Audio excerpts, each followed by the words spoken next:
ገና በለጋ ዕድሜው የንግስናን ክብር ጥሎ በመነኮሳት ሕይወት ፍቅር ልቡ ስለተነደፈ ስለ አንድ የ14 ዓመት ብላቴና ብንነግራችሁ ምን ይሰማችኋል?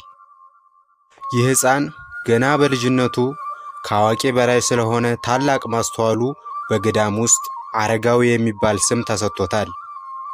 የአባቱን ቤተ መንግሥት ጥሎ በበረሃ ወደ ገዳማውያኑ የገሰገሰ በዛም በብዙ ፈተና አልፎ ገና በሕፃንነት ዘመኑ የምንኩስናን ማዕረግ የተቀበለ የሮም ቅዱሳንና ነገሥታት ኩራት ስለሆነ እናቱን ልክ እንደ ሕፃኑ ቄርቆስ በመልካም ምግባሩ ወደማያልቀው የእምነትና የእውነት መንገድ ስላሳየ ስለ አንድ የሕፃን አረጋዊ ታሪክ እናሳውቃችኋለን። ይህ መነኩሴ የሕይወት ዘመኑ በትዕግሥትና በጾም በጸሎት የተሞላ ነው። ለእርሱ እንስሳት ይታዘዙለታል፣ ዘንዶች ያገለግሉታል፣ በሰው አንደበት አፍ አውጥተው ያናግሩታል፣ አጋንንት ይንቀጠቀጡለታል፣ በተጋድሎ ብዛትም ከፊቱ በነው ይጠፋሉ። አረጋዊው በሮም ገዳም ውስጥ በተማረው ትምህርት የተነሳ ለኢትዮጵያ ታላቅ ፍቅርና ጉጉት አደረበት። ይህን ጉጉቱን ለፈጣሪው በጸሎት ለመነው። እግዚአብሔርም ለዚህ መነኩሴ ቅዱስ ሚካኤልን ልኮ በክንፉ ከልሎ ከደመና ቀዝፎ ለተመኛት ነፍሱ ልታየው ወደ ናፈቀችው ወደዛች ሀገር ወደ ምድረ አዜብ ወደ ደጋጎቹ መኖሪያ ነገሥታቶች ሃይማኖታቸው የቀና ጌታችን ኢየሱስ ክርስቶስ ለእመቤታችን የድንግል ማርያም አስራት የሆናት ዘንድ በቃል ኪዳን ስለሰጣት ወደዛች ሀገር ወደ ኢትዮጵያ ደረሰው። በዛሬው ፕሮግራማችን ያነጻቸው ገዳማት ምስክር ስለሆኑት የእግዚአብሔር ጸጋ ስለበዛለት የዱር አራዊት አገልጋዮቹ ስለሆኑት ስለ ታላቁ አባት ስለ አባ ዘሚካኤል ወይም ስለ አቡነ አረጋዊ ታሪክ እንነግራችኋለን። ታዲያ ለሌሎች ይዳረስ ዘንድ ይህን ቪዲዮ ላይክ በማድረግና ቻናላችንን ሰብስክራይብ በማድረግ ይጀምሩ። ፕሮግራሙን እስከ መጨረሻው ድረስ በትዕግስት ቢከታተሉ በነፍስ ስንቅ የሚሆን ታላቅ ቁም ነገርን ይጨብጡበታል።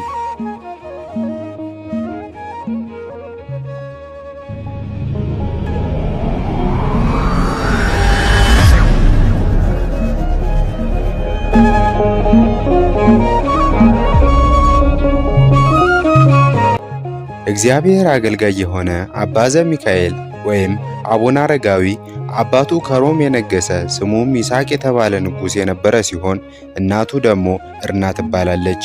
ሁለቱም እውነተኞች እና ታማኞች እግዚአብሔርን የሚፈሩና የሚያከብሩ ነበሩ። የመጀመሪያ ጥበብ እግዚአብሔር መፍራትን፣ ሕገ ኦሪትን፣ ትምህርተ ነቢያትንና ቅዱሳተ መጻሕፍትን እያስተማሩ አሳደጉት። እሱም በመንፈስ ቅዱስ ኃይል እየጸና እየበረታ ሄደ። ዕለት ዕለትም ጧትና ማታ ወደ ቤተ ክርስቲያን እየሄደ ጸሎት ከመጸለይ አያቋርጥም ነበር። ሚስት ያጋቡት ዘንድ ፈልገው የታላላቅ ነገሥታት ወገን የምትሆን ሚስት አጩለት። እሱ ግን ፈጽሞ እምቢ አለ። ከሕፃንነቱ ጀምሮ በመንፈስ ቅዱስ እየተቃኘ አድጓልና። ከብዙ ዘመን በኋላም አባታችን አባ ዘሚካኤል ወይም አቡነ አረጋዊ ከሮም ወደ ጽር ወይም ወደ ግሪክ ሀገር ታላቁን የመንፈሳዊ ማህበር ያቋቁም ዘንድ የመሰረተ መነኮሳትን ሁሉ አባት የሆነ አባ ጳኩሚንን በሚኖርበት ገዳም መጣ። በዛም ከገዳሙ መነኮሳት አንዱ አገኘው። ልጄ ሆይ ከወዴት መጥተሃል? እነሆ አንተ ሕፃን እንደሆን እመለከታለሁና አለው። እርሱም አመጣጤ ከሮም ነው፣ ከአባ ጳኩሚን ዘንድ የምፈልገው ነገር አለኝና አለ። ነገሩንም ከሰማ በኋላ ያ መነኩሴ ወደ አባ ጳኩሚን ዘንድ በእርጋታና በዝግታ ቀረበው። አባ ጳኩሚንም ባየው ጊዜ ከመንበሩ ተነስቶ በፍጹም ፍቅር አቅፎ ሳመው፣ የእግዚአብሔር ጸጋ በእሱ ላይ አድሯልና። ቀጥሎም ስለምን ጉዳይ ወደ እኔ መጥተሃል? አለው። እሱም እንዳንተ እንደ አባቴ መነኮስ ሆን ዘንድ መጥቻለሁ አለው። ልጄ ሆይ አንተ የንጉሥ ልጅ እንደመሆንህ መጠን የመንግሥቱ ወራሽ ነህና መንኩሰህ ለመኖር ይቻልሃልን? አለው። አባቴ ሆይ የምድር መንግሥት ኃላፊ ጠፊ ነው። ነገር ግን የማታልፈውን የማትጠፋውን ዘላለማዊ መንግሥት እወርስ ዘንድ እፈልጋለሁ አለው። አባ ጳኩሚስም የምንኩስና ሥራ ቀላል አይደለም፣ ቀላልም አይምሰልህ። ወደ እኔ የመጡ ብዙዎች መታገስ ተስኗቸው ተሰናክለዋልና አለው። አባ ዘሚካኤል አባ ጳኩሚንን አባቴ ሆይ ፈተና አድርግልኝ፣ ሥራዬን መርምር፣ ተረዳ ወይም ተመልከት አለው።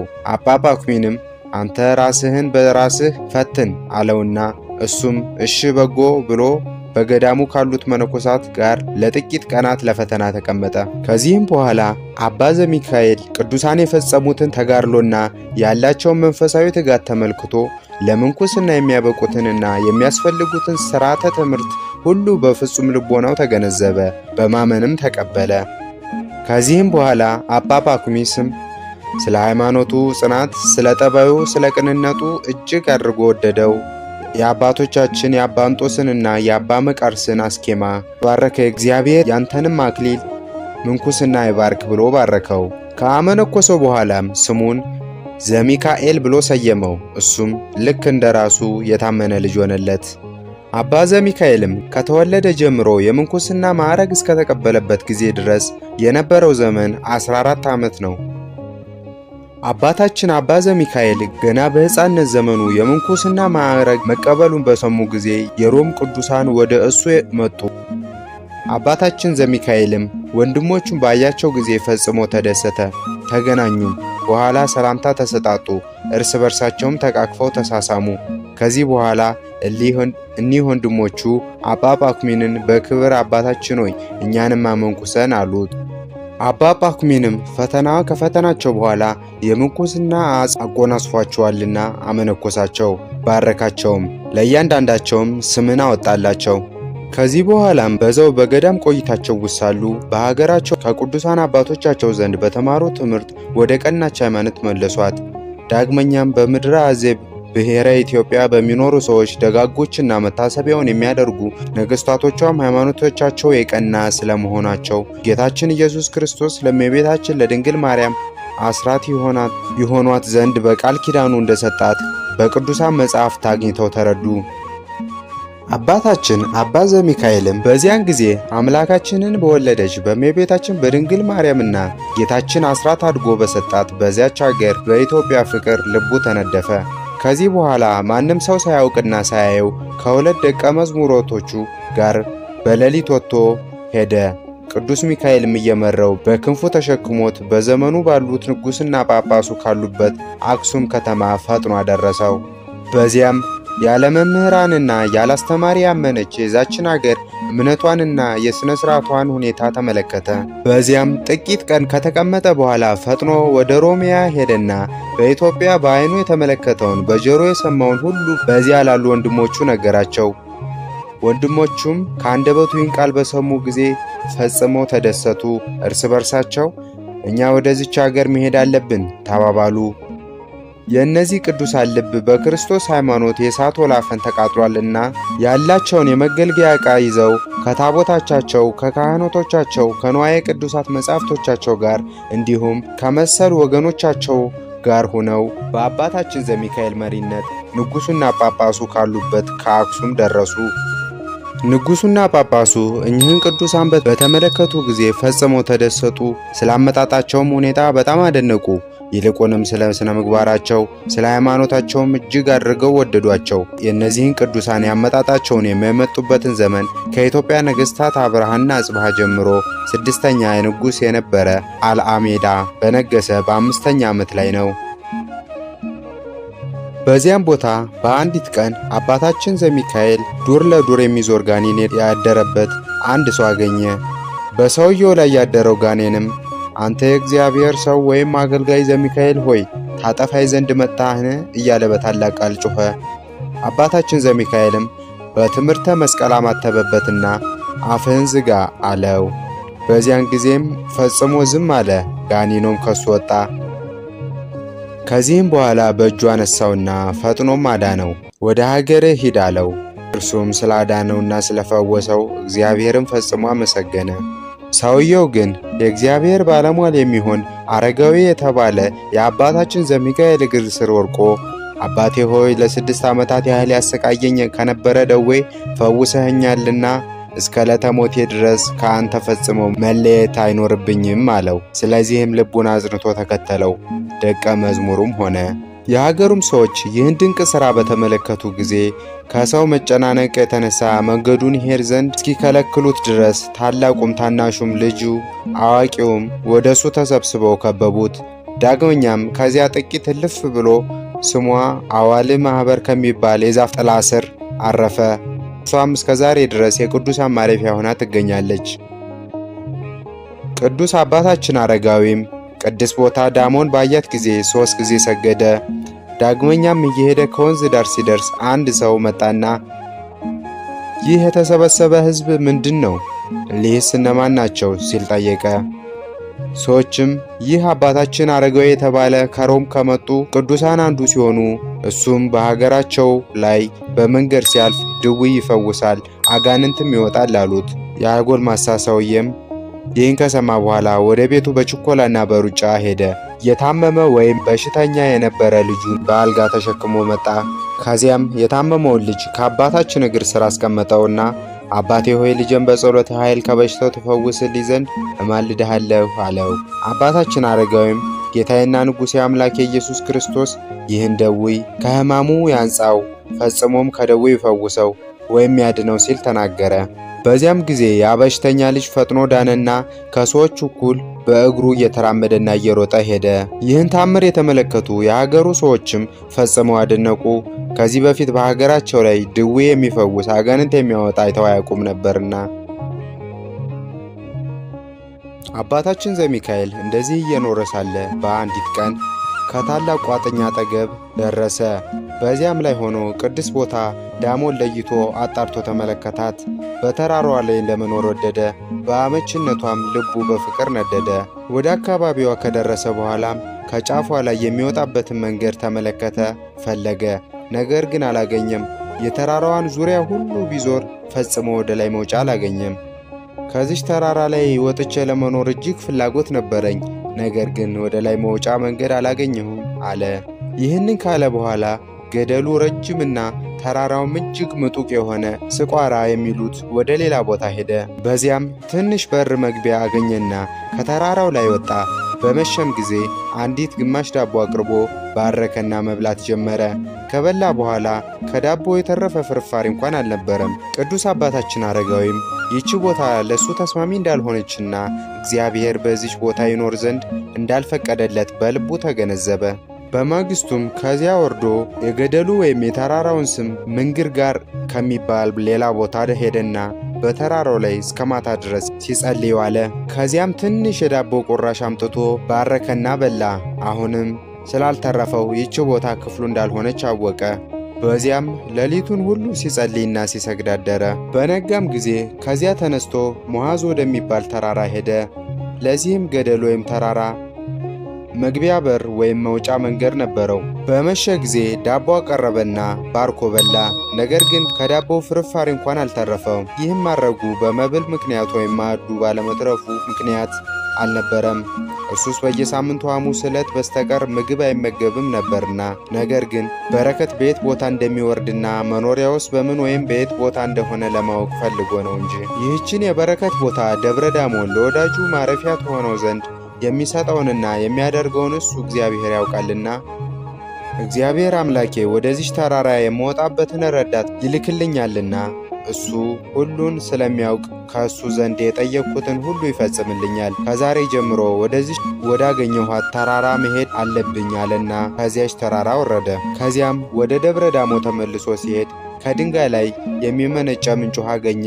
በዚያም ውሃውን እየተንከባከበች የሴት መነኮሳትን ታስተዳድር ዘንድ እናቱ ቅድስት ተርናን አስቀምጣት። ይህችም ደብረ በዓተ ልሞ አሏት። ትርጓሜውም የእናቴ ማረፊያ ቤት ማለት ነው። ከዕለታት በአንደኛው ቀን አባታችን አቡነ አረጋዊ መንገዱን ሲሄድ ውሎ ከተራራው አጠገብ ሲደርስ አንዲት ከላይ ወደ ታች የተንዠረገገች አረግ ወይም ገመድ አገኘና በስሯ 3 መዓልት 3 ሌሊት ሲጸልይ ከቆየ በኋላ እግዚአብሔር መልአክ ቅዱስ ሚካኤል መጥቶ አንተ እግዚአብሔር የባረከህ ያከበረ ቅዱስ ሆይ ምን ያስጨንቀሃል? አለው። አባታችን አቡነ አረጋዊም ከዚህ ተራራ ላይ ወጥቼ ስለ ኃጢአቴ እናዘዝና ለማመን ዘንድ ስለ በደሌም ይቅርታውን ጠይቅ ዘንድ እወዳለሁ አለው።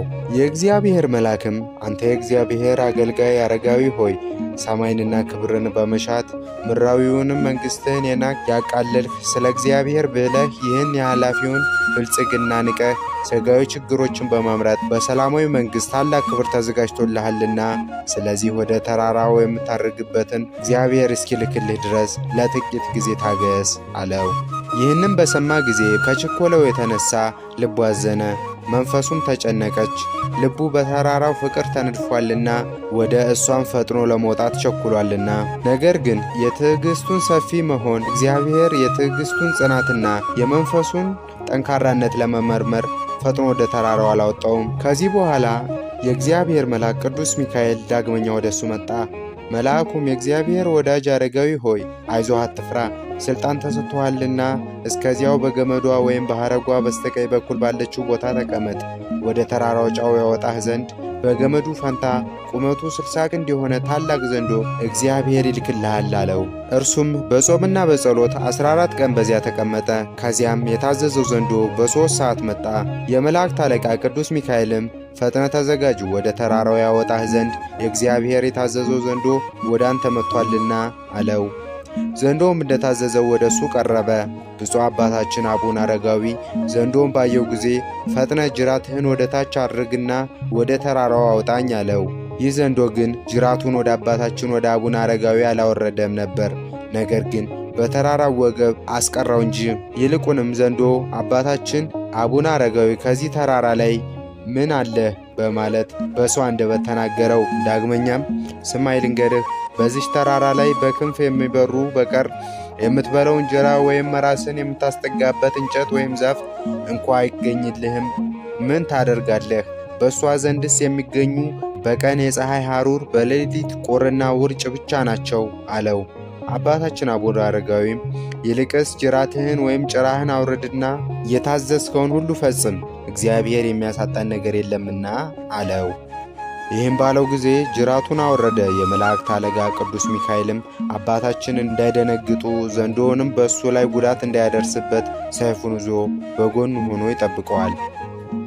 ከዚህ በኋላ አባታችን አቡነ አረጋዊ ደቀ መዛሙርቶች እየተመለከቱት በሰውነቱ በድንጋዩዋ በዚያ በዘንዶ ላይ በሥላሴ ስም አማተበ። በዚያን ጊዜ በዘንዶ ጅራት ላይ ወጥቶ የተራራውን ጉዞ በቅጽበት ከተቀደሰው ተራራ ጫፍ ላይ አወንጭፎ በወረወረው ጊዜ ከዚያ እንደደረሰ 3 ጊዜ ሰገደ። ከዚያም ቅድመ ዓለም የነበረ ዓለምን አሳልፎ ለሚኖር በመለኮት አንድ ለሚሆን ለአብ ለወልድ ለመንፈስ ቅዱስ ምስጋና ይገባል እያለ አመሰገነ።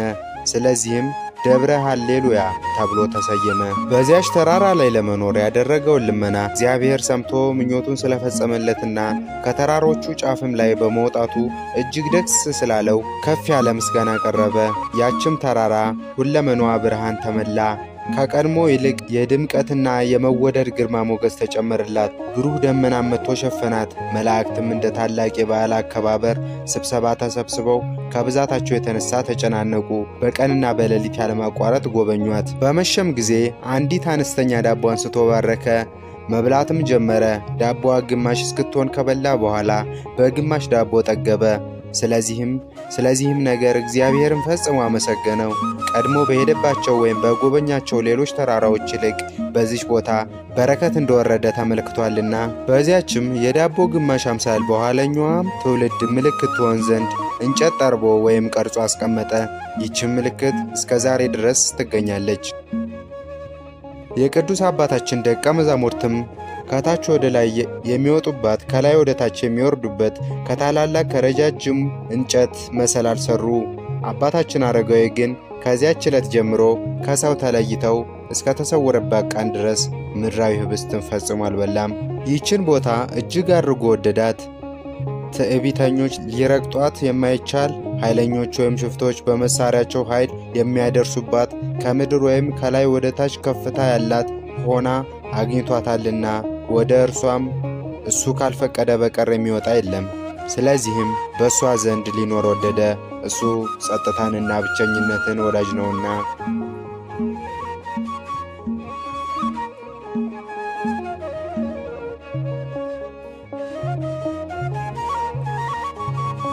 እዚህ ድረስ ስለተከታተሉን እናመሰግናለን። ስለ ዝግጅቶቻችን የተሰማችሁን ሐሳብ አስተያየት በኮሜንት ስር ብታስቀምጡልን ይደርሰናል።